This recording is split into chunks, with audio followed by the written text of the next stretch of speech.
तो दोस्तों आपको पता ही होगा कि आज के समर स्लैम के अंदर तहलका और भौकाल मच चुका है। समर स्लैम पेपर तो खत्म हो चुका है, लेकिन हम जिस चीज़ का इंतज़ार कर रहे थे वो चीज़ हमें मिल चुकी है समर स्लैम के अंदर। और दोस्तों थोड़ी सी लेट वीडियो हो चुकी है क्योंकि मुझको जॉब पर जाना होता है, उसी वजह से वीडियो लेट होने के कारण आई एम सॉरी। तो दोस्तों यहाँ पर हमको पहला मैच देखने को मिलता है वुमेन्स वर्ल्ड हैवीवेट चैंपियनशिप के लिए मैच लिव मॉर्गन वर्सेस रिया रिप्ली के बीच।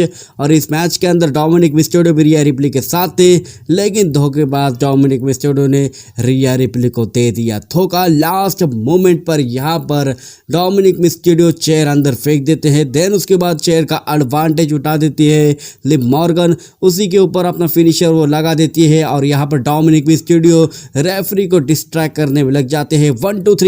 और इस मैच के अंदर लिव मॉर्गन ने डोमिनिक मिस्टेडो की मदद से अपनी वुमेन्स वर्ल्ड हैवीवेट चैंपियनशिप को रिटेन कर लिया है। और देन उसके बाद हमको इनके बीच लिप टू लिप किस भी देखने को मिलती है, यानी कि पूरी तरीके से यहाँ पर धोखा दे दिया है डोमिनिक मिस्टेडो ने रिया रिप्ली को। और देन उसके बाद हमको मैच देखने को मिलता है आईसी चैंपियनशिप के लिए match Sami Zayn versus Bron Breakker के बीच। और इस मैच के अंदर यहाँ पर ब्रॉन ब्रेकर तहलका भौकाल जो कुछ भी बोलो मचाते हुए परफेक्ट तरीके से इज्जत के साथ खतरनाक स्पीयर के साथ हरा दिया है सैमी ज़ेन को, और वो बन चुके हैं आपके न्यू इंटरकॉन्टिनेंटल चैंपियन।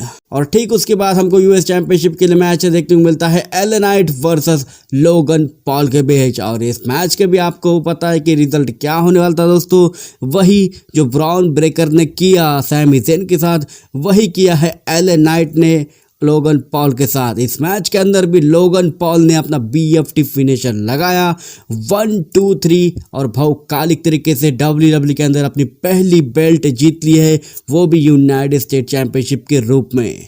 ठीक उसके बाद हमको डब्ल्यूडब्ल्यूई वुमेन्स चैंपियनशिप के लिए मैच देखने को मिलता है नाया जैक्स वर्सेस बेली के बीच। और इस मैच के अंदर आपको टाइटल चेंज देखने को मिल चुका है दोस्तों। यहाँ पर money in the bank cash in करने आ जाती है टिफनी, लेकिन टिफनी को बेली कैश इन करने नहीं देती और उसका फ़ायदा उठा लेती है नाया जैक्स। वो अपना फिनिशर लगा देती है 1 2 3 और वो बन चुकी है आपकी न्यू WWE वुमेन्स चैंपियन। और देन उसके बाद आता है शो का पहला मेन इवेंट, यानी कि दूसरा मेन इवेंट तो कोडी रोज और सोलो सिक्वा का था।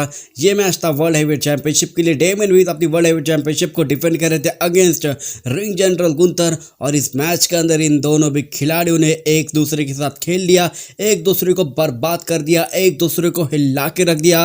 गुंथर यहाँ पर चॉप के ऊपर चॉप मार रहे थे, गुंथर के चेस्ट में से खून निकल रहा था दोस्तों। और देन उसके बाद डेमन ब्रीज भी अपनी ताकत दिखा रहे थे गुंथर को, लेकिन यहाँ पर सबसे बड़ा डिसएडवांटेज होता है जब यहाँ पर फिन बैलर आते हैं। सबको लग रहा था कि फिन बैलर आ चुके हैं डेमन ब्रीज की मदद करने, लेकिन दोस्तों यहाँ पर फिन बैलर का वो ढोंग था। ढोंग क्या, डेमन ब्रीज यहाँ पर अपना फिनिशर लगा देते हैं, लेकिन यहाँ पर टॉप रोप के ऊपर गुंथर का पैर वो अटका देते हैं फिन बैलर और वो देख लेते हैं डेमन ब्रीज। उसके बाद वो गर्दन पकड़ लेते हैं फिन बैलर की डेमन ब्रीज, लेकिन उसका फ़ायदा उठा लेते हैं गुंथर। वो पास आउट कर देते हैं, पहले तो वो चौक में फंसा देते हैं, उसके बाद वो पास आउट हो जाते हैं और आपके न्यू वर्ल्ड हैवीवेट चैंपियन बन चुके हैं दोस्तों हमारे रिंग जनरल गुंथर। और दोस्तों अब आता है शो का मेन इवेंट डब्ल्यूडब्ल्यूई चैंपियनशिप के लिए मैच कोडी रोज वर्सेस सोलो सिक्वा के बीच। कोडी रोज अपनी डब्ल्यूडब्ल्यूई चैंपियनशिप को डिफेंड कर रहे थे अगेंस्ट सोलो सिक्वा। इस मैच के अंदर हमको केविन ओवंस का रिटर्न देखने को मिलता है समर स्लैम के अंदर। यहाँ पर स्टनर के ऊपर स्टनर लगा रहे, उसके दिन बाद केविन ओवंस की छुट्टी कर देते हैं ब्लड लाइन के बंदे और उनको सेव करने आ जाते हैं रैंडी ऑर्टन। कई सारे आरकेओस भी लगा दिए रैंडी ऑर्टन ने भौकालिक तरीके से। रैंडी ऑर्टन की भी छुट्टी कर देते हैं ब्लड लाइन के मेंबर और 1-on-1 मैच हमको देखने को मिलता है। लेकिन तभी हिट होता है वो थीम सॉन्ग जो कि हम पिछले 15 दिनों से यानी कि 115 दिनों से सुनना चाहते हैं दोस्तों, और वो था थीम सॉन्ग रोमन रेंस का।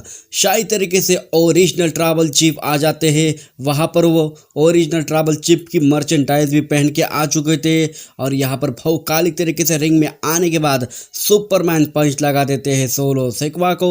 देन उसके बाद स्पीयर और यहाँ पर वो एक लुक देते हैं कोडी रोज को, वहाँ से वो चले जाते हैं कोडी रोज बैक टू बैक। कोडी रोज यानी कि अपनी फिनिशर क्रॉस रोड लगा देते हैं 1 2 3 और इस मैच के अंदर भौकालिक तरीके से कोडी रोज रोमन रेंस की मदद से जीत जाते हैं और सक्सेसफुली अपनी WWE चैंपियनशिप को रिटेन कर लेते हैं।